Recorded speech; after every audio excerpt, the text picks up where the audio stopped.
अस्सलाम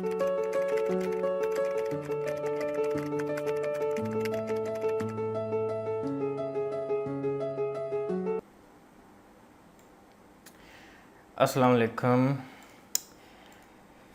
आज के इस लेक्चर के अंदर हमने देखना है पॉलीमॉर्फिज्म को, कि पॉलीमॉर्फिज्म इन C++। तो ये मैंने प्रेजेंटेशन स्लाइड शेयर से उठाई हुई है फॉर योर रेफरेंस आप लोगों के लिए, और ताकि आप लोग अंडरस्टैंडिंग हो जाए कि कैसे पॉलीमॉर्फिज्म क्या होता है, उसके अंदर क्या क्या चीज़ें हैं और हम क्यों यूज़ करते हैं और उसकी यूज़ क्या है C++ के अंदर। तो बेसिकली पॉलीमॉर्फिज्म को आगे हम देखते हैं। The process of representing one form in multiple form is known as polymorphism. Here one form represent original form or original method always resides in a base class and multiple form represents origin method which resides in derived class। तो इसकी technical definition में तो हम बाद में जाएंगे, लेकिन सिर्फ अभी मैं आपको ये बता दूं कि पॉलीमॉर्फिज्म का मतलब ये होता है कि एक चीज़ जो कि डिफरेंट एनवायरनमेंट के ऊपर, डिफरेंट एनवायरनमेंट के अंदर डिफरेंट तरह से बिहेव करना शुरू कर दे। यानी polymorphism is derived from two Greek words, एक पॉली एंड एक morphs. The word poly means many and morphs means forms, so polymorphism means many forms। यानी कि many forms एक ही चीज़ होती है जो कि मल्टीपल फॉर्म में पेश हो रही होती है। इसकी सिंपल सी एग्जांपल मैं आपको दे देता हूँ। मैंने पहले भी मेरे ख्याल में इस कोर्स के अंदर डिस्कस किया होगा, तो मैं आपको फिर से देता हूँ कि लेट्स सपोज़ हमारे पास ये प्लस का साइन है। ये प्लस का साइन है। जब भी हम कोड करते हैं तो अगर मैं यहाँ पे 2 + 2 लिखूँगा तो यहाँ पे रिज़ल्ट क्या आएगा, 4 आएगा। लेकिन अगर मैं यहाँ पे लिख दूँगा, कोटेशन मार्क्स लिख दूँगा, ए लिख दूँगा, फिर प्लस बी लिखूँगा और यहाँ पे आ जाएगा मेरे पास ए बी आ जाएगा। क्यों? इसको कैसे पता लगा? प्लस ही साइन है ना, दोनों जगहों पे प्लस का साइन है।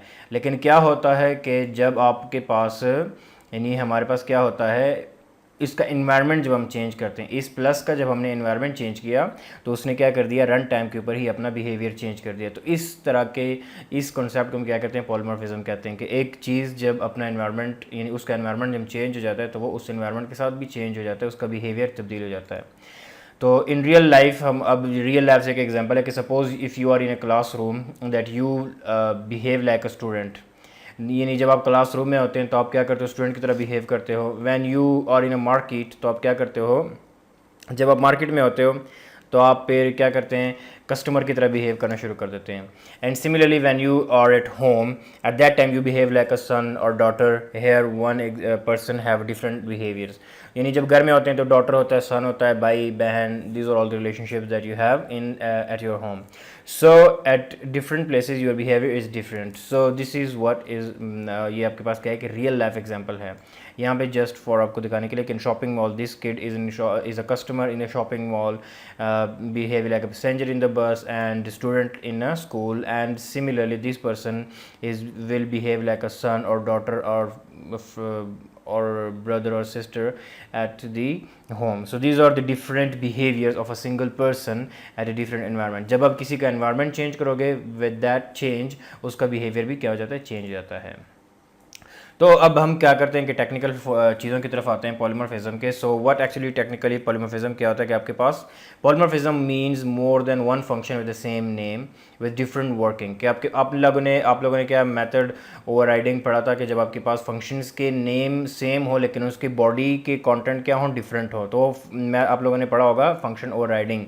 तो पॉलीमॉर्फिज्म के अंदर क्या है कि यही कॉन्सेप्ट वही है कि आपके पास नेम सेम होता है बट विद बेसिकली मैं भी आपको बताता हूँ कि पॉलीमॉर्फिज्म के दो टाइप्स हैं। एक स्टैटिक पॉलीमॉर्फिज्म है, एक डायनामिक पॉलीमॉर्फिज्म है। But before going into that, अब हम ऊपर डिस्क्रिप्शन पढ़ते हैं कि उसमें क्या लिखा हुआ है। पॉलीमॉर्फिज्म कैन बी स्टैटिक और dynamic. In static polymorphism memory will be located at compile time. In dynamic polymorphism memory will be located at run time. Both function overloading and operator overloading are an example of static polymorphism. Virtual function is an example of dynamic polymorphism.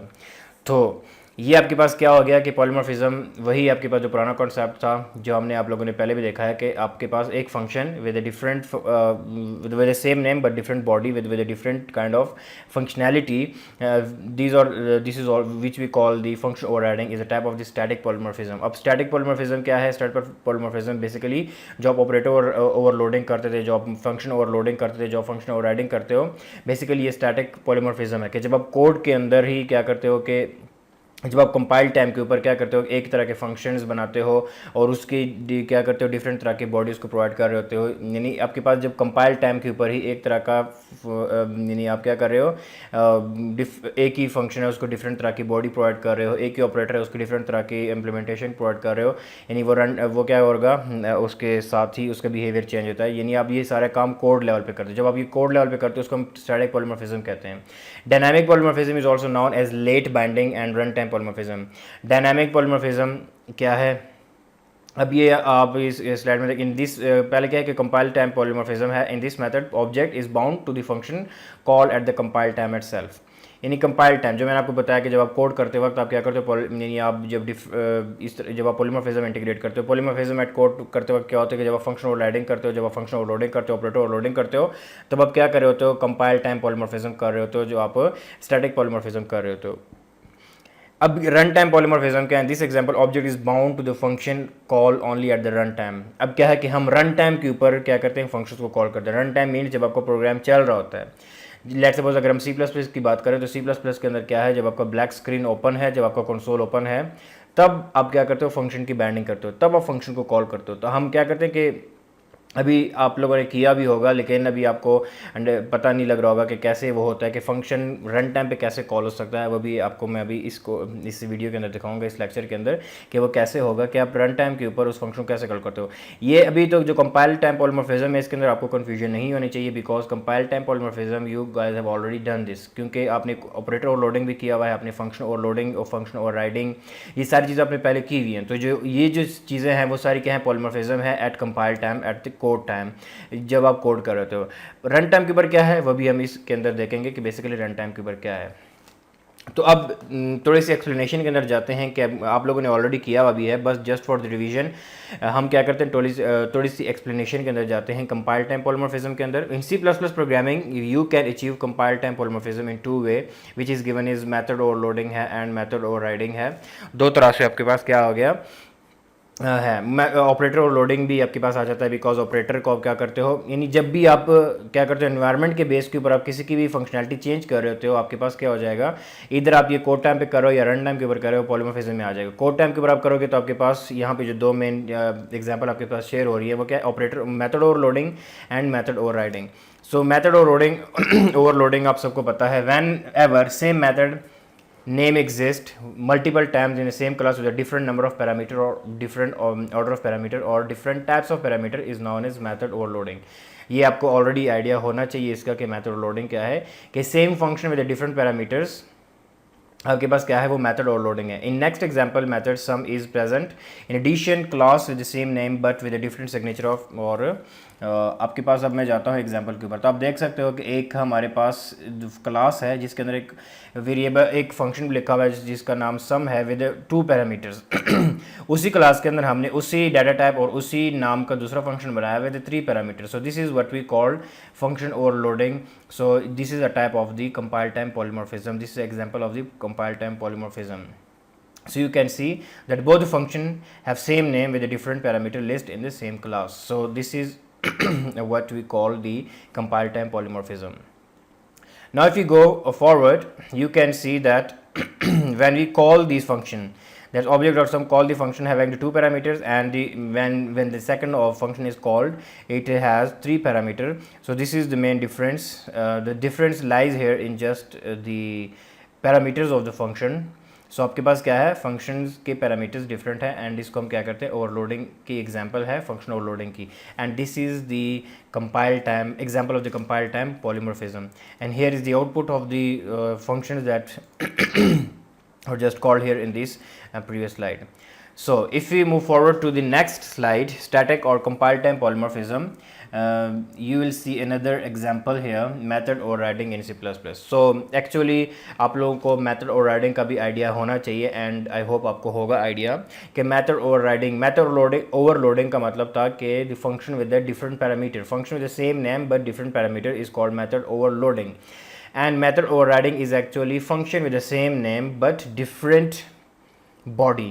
When you provide the different body to the function then we call it method overriding. लेकिन method overriding कब होगा? जब inheritance के case में होगा। Inheritance के without आप एक क्लास के अंदर दो फंक्शन एक नाम के साथ बना के उसकी बॉडीज़ को डिफरेंट करोगे तो वो काम नहीं करेगा। आप क्या करोगे कि एक आपके पास पेरेंट क्लास है, वहाँ पे एक फंक्शन आपने लिखा हुआ है, लेट सपोज डिस्प्ले का फंक्शन है। एक क्लास एक आपके पास चाइल्ड क्लास है, वहाँ पे भी डिस्प्ले का फंक्शन है। अब जो पेरेंट क्लास का जो डिस्प्ले का फंक्शन है, इसका मतलब जब आपने इनहेरिट किया उसको चाइल्ड में, तो इसका मतलब है कि पेरेंट वाला चाइल्ड में ऑलरेडी आ चुका है, वो डिस्प्ले का फंक्शन भी आ चुका है। लेकिन जब आप डिस्प्ले के फंक्शन की इम्प्लीमेंटेशन को चेंज करते हो चाइल्ड के अंदर, हम इसको क्या कहते हैं? ओवरराइडिंग कहते हैं। ठीक हो गया। Define any method in both base class and derived class with the same name, same parameters or signature. This concept is known as method overriding. यानी आपके पास क्या define in method both base class and derived class, यानी एक ही function है, base के अंदर भी है, बेस मीन्स पेरेंट के अंदर, एंड डिराइव्ड क्लास यानी डिराइव्ड के अंदर भी है। Derived mean child with same name same है, सेम पैरामीटर्स और signature, everything is same. This concept is known as method overriding. In next example, some method show is present, same method show is present in both base and derived class with the same name and signature. So what are the requirement for the operator for the function overriding? Inheritance should be there. Without inheritance you cannot do function overriding. Function overriding cannot be done within a class. For this we require a derived class and base class. So inheritance is mandatory. Inheritance is important in order to have this functionality of method overriding. Function that is redefined must have exactly the same declaration in both base and derived class. That means same name, same return type and same parameter list. सो ये आपके पास क्या था? Method overriding का concept था। Let me just give you N example of it कि आपके पास अब अगर इसकी एग्जांपल आती है तो मेथड ओवरराइडिंग की एग्जांपल क्या है कि आपके पास एक बेस क्लास है with a function show. This is a function and it has the body where we have written the code C out base class. तो आपके पास एक बेस क्लास का आपके पास क्या आ रहा है?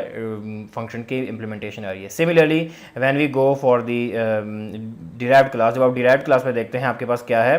पब्लिक क्लास से आपने उसको यानी बेस क्लास से आपने उसको इनहेरिट किया हुआ है, यानी आपके पास बेस क्लास है where we have a show function with a different body. And similarly हमने क्या कर दिया? डिराइव्ड क्लास को इनहेरिट किया बेस क्लास से, and you can see that same ही शो का फंक्शन यहाँ पे भी है, but we have change the body of this function.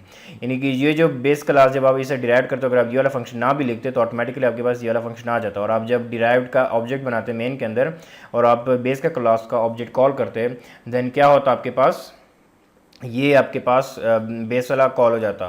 But अभी हमने क्या कर दिया कि जब आपने इम्प्लीमेंटेशन चेंज कर दी उसकी, तो जब आप इसका ऑब्जेक्ट कॉल करेंगे तो ये वाला फंक्शन कॉल होगा। अब हम क्या करते हैं कि function name is same. In this example function show is overridden in the derived class. Now let us study how this overridden function are called in main class. तो आपके पास मेन क्लास में ये कैसे कॉल होंगे वो हमने देखना है।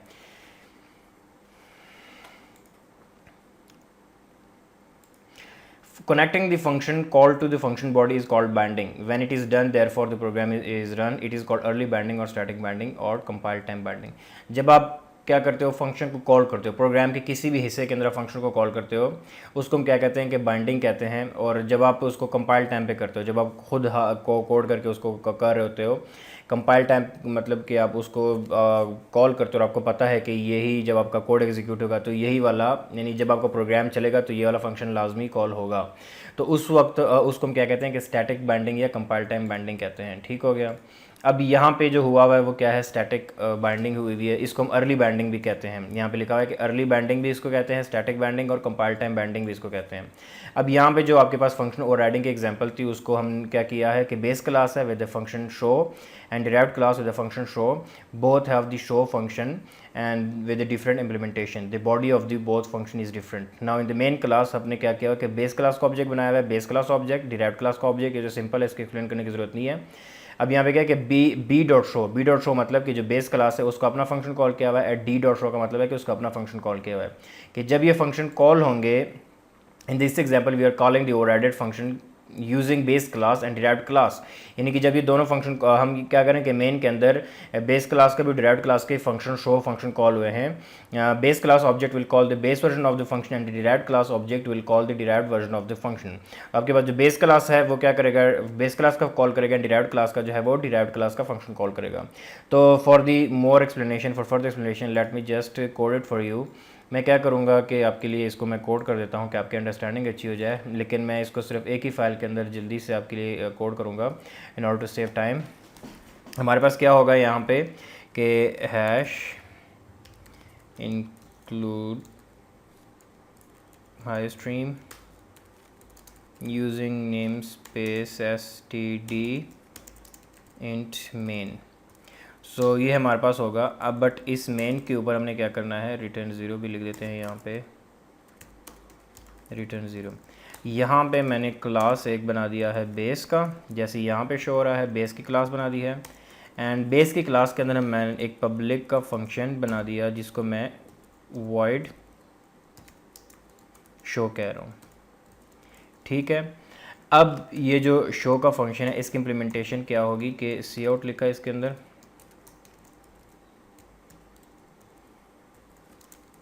बेस क्लास,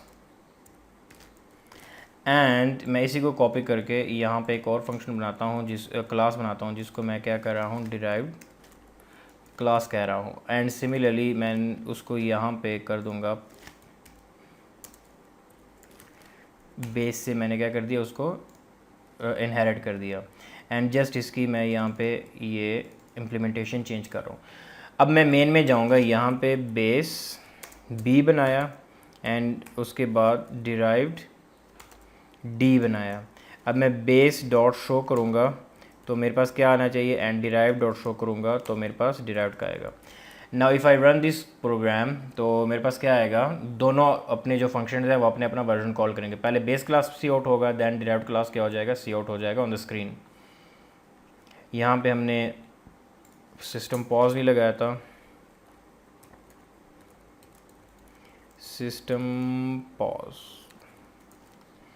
तो यहाँ पे सिस्टम पॉज नहीं लगाया था। अब हम, अच्छा आप देख सकते हो यहाँ पर कि इसको मैं थोड़ा सा बड़ा कर देता हूँ, प्रॉपर्टीज़ में जाकर 36। Okay, so now you can सी कि अपना अपना वर्जन दोनों ने क्या कर दिया, कॉल कर दिया। ठीक हो गया, तो यहाँ तक तो हम सही जा रहे हैं। अभी आगे जाते हैं। But when we use base class pointer और reference to hold the derived class object then function call binding gives some unexpected result. यानी अब मैं क्या करता हूँ कि मैं इसको क्या करूँगा, मैं इसको पॉइंटर बना देता हूँ। ठीक है, इसको पॉइंटर बना दिया जैसे अब नज़र आ रहा है। फिर डिराइव्ड का डी हो गया। उसके बाद हम क्या करेंगे, बी के अंदर, ये जो बी है ये तो पॉइंटर है, अभी इसके अंदर हम क्या कर देंगे, डी का एड्रेस सेव कर देंगे। ठीक है, मैंने डी का एड्रेस सेव कर दिया।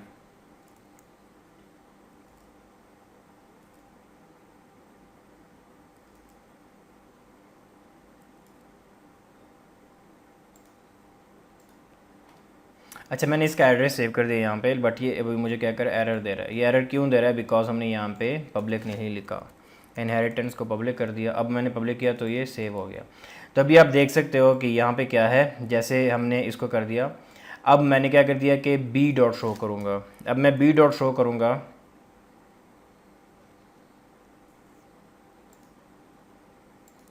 अब ये फिर दे रहा है पॉइंटर, तो यहाँ पे पॉइंटर के केस में हमें एरो यूज़ करना पड़ता है। अच्छा, तो मैंने ये कर दिया। अब हमारे पास जो लॉजिकली क्या होना चाहिए कि ये तो पॉइंटर है, पॉइंटर के अंदर तो जो हम चीज़ें डालेंगे या जो भी हम डाटा डालेंगे, जिसका भी जो भी हम एड्रेस देंगे उसको चाहिए कि वो वहाँ से उठा के वो वाला काम हमारे लिए। लेट्स सपोज अगर हमने पॉइंटर के अंदर डी का एड्रेस दिया हुआ है तो उसको चाहिए कि वो ये वाला फंक्शन कॉल करे, लेकिन व्हेन वी रन इट वो क्या करेगा, वो बेस क्लास का फंक्शन कॉल करेगा। देखा आपने कि वो बेस क्लास का फंक्शन कॉल कर रहा है, बिकॉज हालांकि उसके पास एड्रेस बेस क्लास का नहीं है।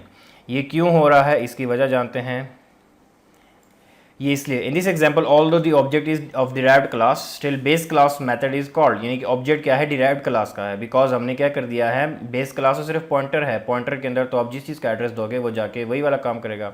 बट यहाँ पे क्या हुआ, उल्टा हो गया। उसने क्या कर दिया कि जो उसके पास एड्रेस था उसने उसका काम नहीं किया, उसने खुद का अपना वाला कॉल कर दिया। अब ये क्यों हुआ है, अर्ली बाइंडिंग की वजह से। स्टैटिक और कंपाइल यानी कि जो रन जो अर्ली बाइंडिंग या जो स्टैटिक बाइंडिंग है उसकी वजह से हुआ। उसकी वजह से कैसे हुआ कि जैसे ही यहाँ पे उसको नज़र आ गया कि ये बी है और यहाँ पे भी बी है, तो कंपाइलर ने सोच लिया कि ये तो बेस का ऑब्जेक्ट है, इसलिए उसने क्या कर दिया, विदाउट सोचे समझे उसने क्या कर दिया, बेस का ही फंक्शन कॉल कर दिया उसने, विदाउट सोचे समझे कि ये डिराइव्ड ऑब्जेक्ट्स के अंदर पास हुआ है। यानी यहाँ पे देखो कि this happens due to the early binding. Compiler on seeing the base class pointer, यानी कि बेस क्लास का जैसे उसने पॉइंटर नजर आया, set call to the base class show, उसने क्या कर दिया, फॉरन ही बेस क्लास के शो का फंक्शन कॉल कर दिया, without knowing the actual object data type. यानी उसको, यानी उसने इसको इग्नोर कर दिया, उसको देखा ही नहीं और उसको इग्नोर करके आगे चला गया और उसने बेस क्लास का शो का ऑब्जेक्ट कॉल कर दिया। ये क्यों हुआ, बिकॉज ऑफ दी किस चीज़ की वजह से? Because of the static binding की वजह से हुआ। अब हम इसको क्या करेंगे, ठीक करेंगे कैसे? With virtual functions. तो बेसिकली वर्चुअल फंक्शंस क्या होते हैं वो देखते हैं सबसे पहले, उसके बाद हम उस प्रॉब्लम, तो प्रॉब्लम को मैंने आपको बता दिया कि what is the problem and why we use virtual functions. And polymorphism is nothing, polymorphism is just changing the behaviour of the code with the effect of the environment. When your environment is changing and you are changing the behavior of the code, then you are doing polymorphism, and you have been already doing the polymorphism in the form of the operator overloading, in the form of the method overloading, in the form of the method overriding, but now we are just giving it a proper name of polymorphism. That what we have been doing.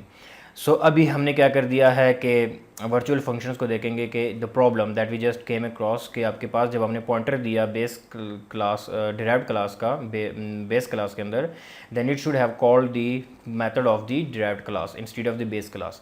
So how we gonna solve it using the virtual functions. So the virtual functions are the function is in a base class which is overrided in the derived class. ये भी function होते हैं simple, जैसे आपके पास base class के अंदर जैसे आपके पास फंक्शन होते हैं. Simple is a function in base class. In base class के अंदर फंक्शन होते हैं जिसको हम डिराइव्ड क्लास के अंदर क्या करते हैं, ओवरराइड करते हैं. And which tells the compiler to perform the late binding on this function.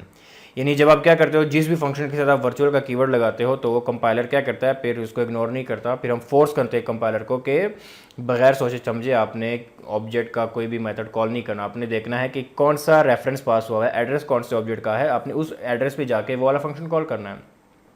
जिस भी फंक्शन के साथ आप क्या करते हो, वर्चुअल का कीवर्ड यूज़ करते हो. तो अब हम क्या कहते हैं कि virtual keyword is use to make a member function of the base class virtual. यानी जो आपका बेस क्लास है उसको वर्चुअल बनाते हैं. लेट बाइंडिंग के in late binding function call is resolve in run time. Hence now compiler determines the type of the object and run time and then binds the function call. Late binding is also called dynamic binding और run time binding. तो ये आपके पास late binding हो गई है कि वो पहले देखता है कि कौन सा ऑब्जेक्ट है, रेफरेंस किसका है, एड्रेस किसका है, देन उसको जाके वो उठा के उसके अगेंस्ट काम करता है. विदाउट सोचे समझे आगे नहीं कोई काम करता. If there are member function with the same name in the base class and derived class, virtual functions gives programmer capability to call member function of the different class by same name call depending upon the different context. This feature in C++ programming is known as polymorphism, which is one of the most important feature of the OOP. यानी कि हमारे पास क्या है कि if there are member function with the same name in the base class and derived class, कि हमारे पास अगर बेस क्लास के अंदर और डिराइव्ड क्लास के अंदर सेम मेंबर फंक्शन है, ये हमारे पास बेस क्लास है और ये डिराइव्ड क्लास है, दोनों के अंदर सेम फंक्शन है, तो ये बात हो रही है. उसके बाद क्या है, virtual function gives the programmer capability to call member function of the different classes by same name by same function called depending upon the different context. तो हम क्या करते हैं कि C++ के अंदर हम क्या करते हैं कि जो वर्चुअल कीवर्ड होता है वो हमें ये कैपेबिलिटी देता है कि आप वर्चुअल का कीवर्ड यूज़ करके बेस के रेफरेंस के साथ डिराइव्ड का फंक्शन कॉल कर सकते हो. यानी आप ऑब्जेक्ट किसी और क्लास का होगा और आप उससे किसी और क्लास का फंक्शन यानी चाइल्ड क्लास का फंक्शन कॉल करवा रहे होंगे. अभी मैं आपको दिखाता हूँ कि कैसे होता है. If base class and derived class have the same function and if you write the code to access that function using the pointer of the base class, then the function in the base class is executed. अब ये कहानी आपको bore कर रही होगी, मैं आपको इसको प्रैक्टिकल की तरफ लेके जाता हूँ कि what actually is going to happen. तो बेसिकली आप क्या करते हो कि जब आप वर्चुअल फंक्शन लिखते हो, this is the syntax of virtual function. What you actually do, the virtual is a member function of a class that is declared with the base class and redefined in the derived class. ठीक हो गया. When you want to use the same function name in both the base and derived class, then the function in the base class is declared as virtual by the virtual keyword. अब कुछ भी नहीं है. अब problem क्या आ रहा था यहाँ पे, हमारे पास प्रॉब्लम आ रहा था कि यहाँ पे डिराइव्ड क्लास होना चाहिए बिकॉज एड्रेस यहाँ पे क्या है, इसका है. तो हम उसको डिराइव करने के लिए मैं यहाँ पे वर्चुअल का कीवर्ड लगा दूंगा. वर्चुअल का कीवर्ड लगाऊंगा, जस्ट जो मेरी लंबी इतनी ज़्यादा कहानी थी वो जस्ट ही. अब यहाँ पे डिराइव्ड आएगा, डिराइव्ड आ रहा है, कुछ भी नहीं हुआ, जस्ट आपके पास क्या हुआ, डिराइव्ड का फंक्शन आ गया by just putting this virtual keyword. तो ये वर्चुअल कीवर्ड क्या कर रहा है, C++ को बता रहा है कि आपने क्या देखना है कि रेफरेंस कौन से ऑब्जेक्ट का आ रहा है, कौन से ऑब्जेक्ट का एड्रेस आ रहा है पॉइंटर के अंदर, तो आपने जाके उसका फंक्शन कॉल करना है. ये नहीं करना कि आपने जस्ट देख लिया और ओवरलुक करके आपने जाके अगर बेस का ही ऑब्जेक्ट बना होता, बेस का पॉइंटर बना होता, तो आपने ये अंदाज़ा लगा दिया कि बेस का पॉइंटर है तो बेस का ही फंक्शन कॉल होगा, इसलिए वो जाके आपने फ़ौरन उसका फंक्शन कॉल कर दिया. जब हम ये वाला कीवर्ड लगाते हैं तो उसका मतलब ये होता है कि वो कंपाइलर पे सोचता है कि अच्छा मैं देख लेता हूँ कि पॉइंटर तो है लेकिन उसके अंदर एड्रेस किसका है, एड्रेस इस दूसरे वाले का है, तो इसलिए चलो अब इसका तो वो क्या हुआ, दूसरे वाले को कॉल कर दिया. तो ये आपके पास वर्चुअल का फंक्शनैलिटी ये होगी कि आप पॉलीमॉर्फिज्म के अंदर एक क्लास के ऑब्जेक्ट को यूज़ करके दूसरे क्लास के फंक्शन को कॉल कर रहे हो, बेस क्लास के फंक्शन को कॉल कर रहे हो। तो ये आपके पास ये जो इतनी कहानी लिखी हुई थी वो यही थी। अब यहाँ पे आप देखोगे तो आपको एग्जांपल जो मैंने वहाँ पे आपको रन करके दिया था कि एक क्लास ए है जिसके अंदर डिस्प्ले का फंक्शन है, वॉइड डिस्प्ले का फंक्शन है, और एक क्लास बी है जिसको इनहेरिट किया हुआ है क्लास ए से, and similarly we have got a display function with its own body, the body is different from the previous function, the function of a class A. Now in the main class we have got the object A of the of a class A, declare pointer variable of type B, and then we have the object of B class, and then what we are doing that we are just saving the address of the second object in the first object in the class of A, and then we are displaying all ये वही तमाम हो रहा है कि what I have done in the Visual Studio before you, the demonstration that I have given you. उसके बाद क्या है कि यहाँ पे अर्ली बाइंडिंग हो रही है, अर्ली बाइंडिंग अकर यहाँ पर, बट अन ऑब्जेक्ट इधर नॉर्मल और pointer if a derived class. अब यहाँ पे क्या है, अर्ली बाइंडिंग हो रही है, जब वो क्या होगा पॉइंटर देखेगा इसका, वो ये वाला फंक्शन कॉल करके बगैर ये वाला फंक्शन कॉल करना शुरू कर देगा। तो इस चीज़ को रोकने के लिए हम क्या करते हैं कि वर्चुअल का कीवर्ड यूज़ करते हैं। This program we even if the object of derived class D is pointer in the pointer to base class of the same executed. इसको छोड़ो, आगे इसके अंदर क्या होगा, क्या किया है कि वर्चुअल का कीवर्ड डाला एंड सेम वही कोड वही है, जस्ट वर्चुअल का कीवर्ड डाला, एंड व्हाट हैपेंस के on using virtual keyword with the base class function late binding takes place and the derived version of the function will be called because base class pointer points to the derived class object. तो यही कहानी आपके पास क्या हुआ कि change होगी just by using the virtual keyword. This virtual keywords give a capability to the program to look at the reference, to look at the address of the object that is actually being in the pointer, that is that where the pointer is pointing actually. So उसके बाद it have to call the function, and we call this kind of calling of function, this kind of binding of function, the late binding or the runtime binding or the, तो ये आपके पास हो गया। अब हम क्या करते हैं कि ये तो आपके पास पॉलीमॉर्फिज्म था एंड ऑल अबाउट दी के polymorphism and virtual functions and what actually is polymorphism. Polymorphism में कोई नई चीज़ नहीं है, ये आप ऑलरेडी कर चुके हो। Just by changing the behaviour of the code at run time is called polymorphism, run time and the compile time, and at the compile time you already done, and the run time मैंने अभी आपको बता दिया कि जब आप pointer use करते हो तो पॉइंटर की वजह से उसका बिहेवियर चेंज आता है, and you can then use virtual function, virtual keyword, it will solve the problem. उसके बाद आज आपके पास आ जाता है एब्स्ट्रैक्ट क्लास के। What actually is abstract class? Abstract class वो क्लासेस होती हैं कि जिसका आप मेन के अंदर कोई मेन क्लास के अंदर या कहीं भी आप उसका क्या कर सकते हैं, आप उसका ऑब्जेक्ट नहीं बना सकते। एंड तो ऑब्जेक्ट अगर नहीं बना सकते हैं then why we create the abstract classes. उसका अपना एक फ़ायदा होता है कि आप क्या करते हो कि आप एक रूल बनाते हो, सेट ऑफ रूल बनाते हो, कि इंटरफेस बनाते हो कि ये मेरा इंटरफेस है, या इस तरह के आप क्या करते हो कि सिग्नेचर्स बनाते हो कि ये है मेरा प्रोग्राम है, इस प्रोग्राम के अंदर सारे ये वाले फंक्शंस होंगे। तो जो भी इस क्लास को इनहेरिट करेगा या जो चाइल्ड क्लास होगा वो उसके सारे वाले फंक्शन जो इंटरफेसेस या जो वर्चुअल। अब जो एब्स्ट्रैक्ट क्लास C++ के अंदर बनती कैसे? जावा के अंदर आप क्या करते हो, एब्स्ट्रैक्ट का कीवर्ड यूज़ करते हो, लेकिन यहाँ पे क्या होता है कि एब्स्ट्रैक्ट क्लास आप क्या करते हो कि प्योर वर्चुअल फंक्शन बनाते हो। जब आप प्योर वर्चुअल फंक्शन बनाते हो, प्योर वर्चुअल फंक्शन क्या होते हैं कि उस फंक्शन की इम्प्लीमेंटेशन नहीं होती, जस्ट नाम होता है और उसके अंदर डाटा टाइप एंड नाम होता है। तो और जब आप एक ही प्योर वर्चुअल फंक्शन बना देते हो एक एब्स्ट्रैक्ट क्लास के अंदर, तो वही काफ़ी होता है और वो आपका क्लास को एब्स्ट्रैक्ट बना देता है। Abstract classes are used to provide an interface for the its subclasses. वो क्या करते हैं, इंटरफेस प्रोवाइड कर देता है कि जब आप उसको इनहेरिट करोगे आप फोर्स करते हो सब क्लासेस को कि अगर लेट सपोज मैं आपको एक एग्जांपल देता हूँ कि आपके पास अगर एक आप प्रोग्राम बनाते हो किसी भी पिज़्ज़ा और डिलीवरी सिस्टम का, तो आपके पास क्या है कि एक बंदा, एक तो आपके पास मेन कैटेगरी है ऑर्डर की। मैं आपको दिखा देता हूँ ऑर्डर का कि यहाँ पे आपके पास क्या है कि लेट सपोज आपके पास एक ऑर्डर की क्लास है, ऑर्डर की क्लास है।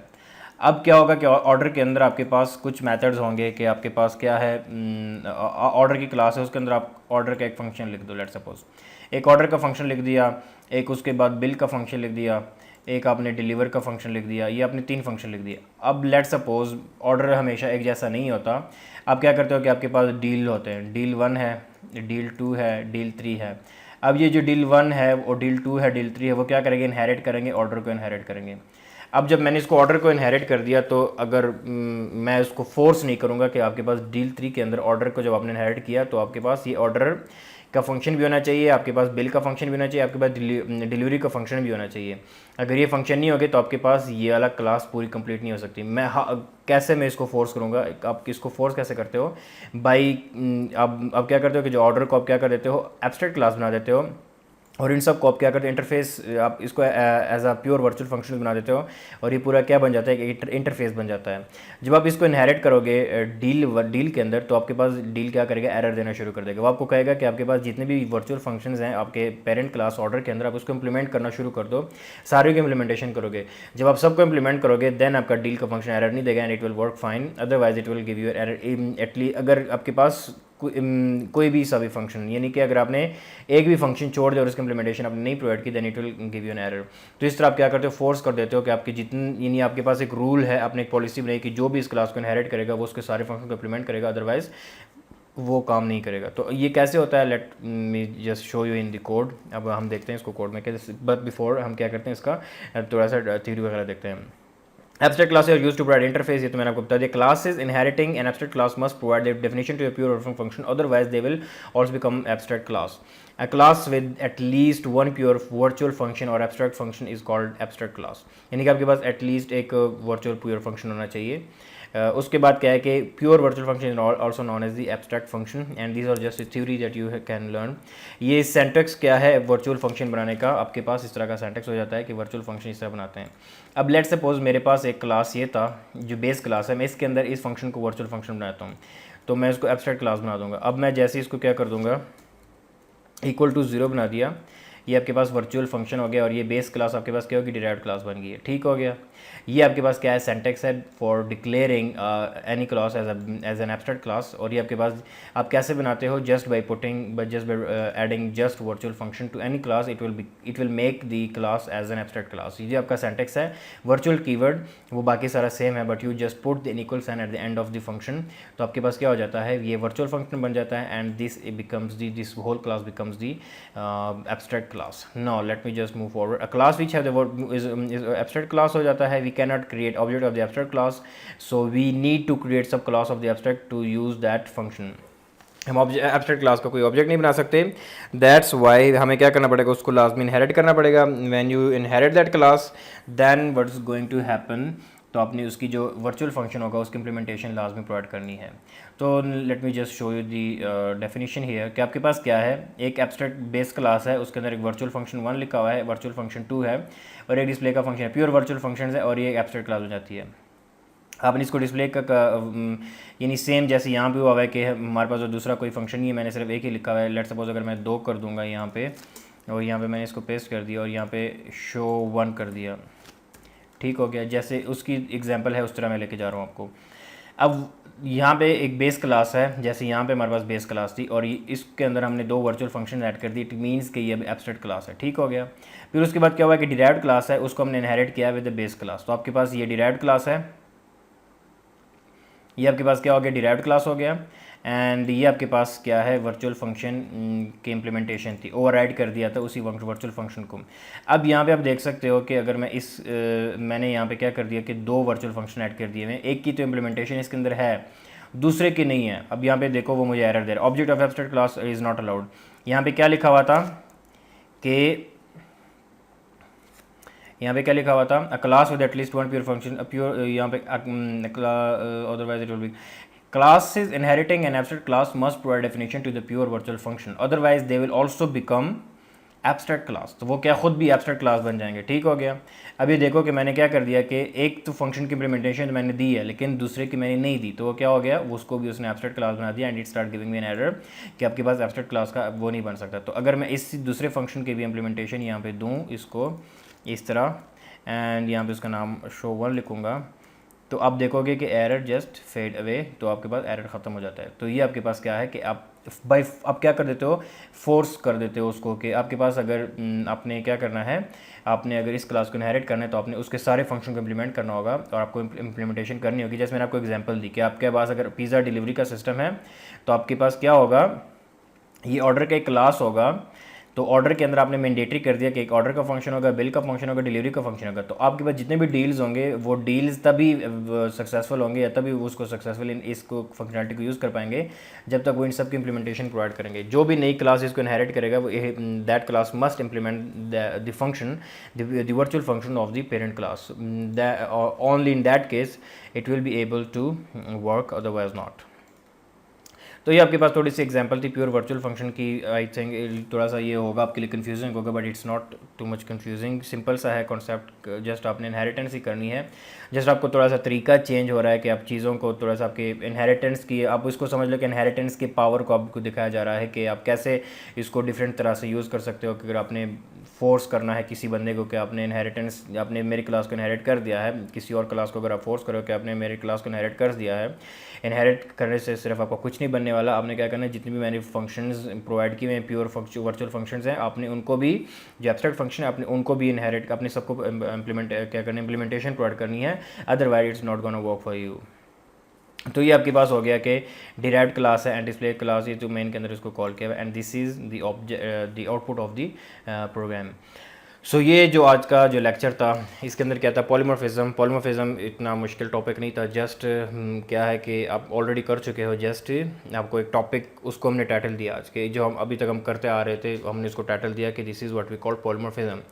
एंड ये तो आपके पास हो गया। Then polymorphism, static and combining, static and compiled थी run time cum polymorphism. In static आप ऑलरेडी कर चुके थे, like overriding, overloading, operator overloading, these are all the static polymorphism. And in the run time polymorphism nothing is different, just you have to use the virtual keyword in the case of the pointer. जब आप pointer use करते हो तो आपके पास क्या होता है, बिहेवियर चेंज होता है, क्योंकि आपके पास अगर एड्रेस बेस क्लास का डिराइव्ड क्लास का है, then the function of derived class should have called, लेकिन यहाँ पे ऐसा नहीं होता, वो बेस क्लास का कॉल हो जाता है, दैट्स वाई आप इसका। हाँ, तो ये तमाम क्या था, और पॉलीमॉर्फिज्म के बारे में था। इसके लिए इसमें यही था पॉलीमॉर्फिज्म के बारे में कि आप कैसे इसको कर सकते हो, आप इम्प्लीमेंट करते हो और इसको कैसे भी यूज़ करते हो। तो मैंने आपको इसका कोड भी दिखाया और उसको डिफरेंट तरीके से भी आपको रन करके दिखाया। तो अभी ये आपके पास था, और दूसरा जो आपके पास मैं आपको यूट्यूब पे ये क्योंकि लास्ट लेक्चर है इस कोर्स का, इसकी जो सीरीज़ मैं आपको दिखा रहा था, तो उसके बाद मैंने आपको दिखाना है बेसिकली कि जो प्रोजेक्ट, या अगर आपने पूरी इम्प्लीमेंटेशन प्रोवाइड करनी है अपनी उसकी, तो आप प्लेलिस्ट पे जाओगे और प्लेलिस्ट के ऊपर आपके पास आ जाएगा ऑब्जेक्ट ओरिएंटेड प्रोग्रामिंग इन, आपके पास आ जाएगा ये जो ऑब्जेक्ट ओरिएंटेड प्रोग्रामिंग इन, आपके पास एक मूवी शॉप सिनेरियो है जिसकी मैंने पूरी इम्प्लीमेंटेशन की हुई है। तो आप अपने इस प्रोजेक्ट को, या आप अगर आपने पूरे जितना भी हमने इस कोर्स के अंदर देखा है उसकी पूरी इम्प्लीमेंटेशन आपने अगर पूरा उसका करना है कि मैंने सब चीज़ों को इकट्ठा करके एक प्रोजेक्ट बनाना है, तो वो कैसे करोगे, वो यहाँ पे आप कैसे कर सकते हो कि ये पूरी प्लेलिस्ट है। इसके अंदर यानी मूवी शॉप सिनेरियो है, उसको 1 बाय 1 पहले इसकी क्लास डायग्राम बनाई हुई है, उसके बाद आप देख सकते हो कि पहले सिनेरियो 2 पार्ट 3, उसके बाद प्रोग्रामिंग आ जाता है कि हमने क्लास डायग्राम बनाई है, देन हमने उसके क्लासेस बनाए हैं, देन हमने inheritance, polymorphism, everything we have incorporated into it. तो अब इसके अंदर 10 वीडियोस हैं एंड ये आपके पास आ जाता है। तो ये आपके पास क्या था, एक सीरीज़ है for the object oriented programming के अंदर C++ के अंदर the implementation of movie shop scenario. If you go back, आपको एक और दिखा दूँ कि आपके पास क्या है कि उप इन जावा। तो जब आप उप इन जावा में जाओगे तो आपके पास सेम मूवी शॉप सिनेरियो है, सेम वही सिनेरियो है, सेम वही क्लास डायग्राम दैट जो मैंने आपको प्लेलिस्ट दिखाई है उसके अंदर, जो हमने प्लेलिस्ट के अंदर यूज़ किया था, सेम यही class diagram is implemented in the Java. तो आपके पास क्या हो गया, वो आप जावा के अंदर इम्प्लीमेंटेशन उसकी होगी है। तो आपको अगर किसी को इंटरेस्ट है कि जावा के अंदर ऑब्जेक्ट ओरिएंटेड प्रोग्रामिंग कैसे होगी, तो आप इसको यहाँ पे आकर देख सकते हो कि same class is implemented in the Java programming languages and it is much easier to implement the the object oriented programming stuff in the Java. But अगर हमने C++ चूज़ इसलिए किया था कि वो कम्प्लेक्स है, और जब आप कम्प्लेक्स काम करते हो तो आपको आपकी ट्रेनिंग अच्छी होती है and then you work better on the जब आपको ईजियर चीज़ें मिल जाती हैं। तो ये आपके पास था। उसके बाद ऑब्जेक्ट ओरिएंटेड, ये आपके पास क्या था कि ऑब्जेक्ट, अब हमने क्या किया है कि 2 प्लेलिस्ट मैंने आपको बताया, एक object oriented programming in C++ with the movie shop scenario and object oriented programming in Java with the same movie shop scenario that I've implemented in this object oriented programming in C++. Same class diagram is used in both the playlists. So अगर आपको देखना है कि कैसे हम इन सारे concept को इकट्ठा करके एक प्रोजेक्ट बनाते हैं, then you should go for it and it will help you learn and compile all the concepts that we have just learned in this course, in this series. So thank you for being with me in this whole series, and I hope you have learned a lot. So thanks, and I'll be sharing more knowledge, more videos related to programming, freelancing and other stuffs on this channel in the future. So stay connected with it and learn and stay updated with this channel. Thank you.